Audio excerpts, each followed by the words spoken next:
രണ്ട് തവളകളുടെ കഥ. ഒരു കടുത്ത വേനൽക്കാലം. കുളങ്ങളും അരുവികളും വറ്റി വരണ്ടു. ഒരു തരി വെള്ളം പോലുമില്ല. എല്ലാ ജീവികളും വെള്ളം കിട്ടാനില്ലാതെ വലഞ്ഞു. തങ്ങൾ താമസിച്ചിരുന്ന കുളം വറ്റിയതോടെ വേറെ വഴിയില്ലാതായ രണ്ട് തവളകൾ ദാഹജലം തേടി പുറപ്പെട്ടു. കുറേ സഞ്ചരിച്ച് അവർ ഒരു കിണറ്റിൻകരയിലെത്തി. കിണർ കണ്ടതും രണ്ടുപേരും അതിനുള്ളിലേക്ക് എത്തി നോക്കി. കിണറ്റിനടിയിൽ കുറച്ച് വെള്ളമുണ്ട്. രണ്ടുപേർക്കും വളരെ സന്തോഷമായി. നല്ല താഴ്ചയുള്ള കിണറാണ്. ഈ കിണറ്റിൽ ആവശ്യത്തിന് വെള്ളമുണ്ട്. ചേട്ടൻ എന്താ ആലോചിക്കുന്നത്? നമുക്ക് ഈ കിണറ്റിലേക്ക് ചാടി വേണ്ടത്ര വെള്ളം കുടിക്കാം, കൂട്ടത്തിൽ മുതിർന്ന തവള പറഞ്ഞു. കാര്യം ശരി തന്നെ.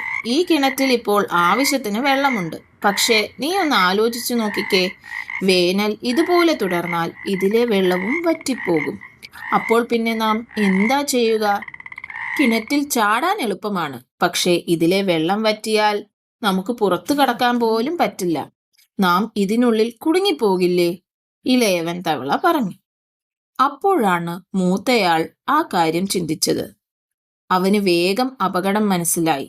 അവർ വീണ്ടും വെള്ളം തേടി യാത്രയായി. ഏത് കാര്യവും ചെയ്യുന്നതിന് മുമ്പ് അതിന്റെ വരും വരായികകൾ 2 വട്ടം ചിന്തിക്കണം. എടുത്തു ചാടി എന്ത് ചെയ്താലും അത് അപകടത്തിൽ കലാശിക്കും.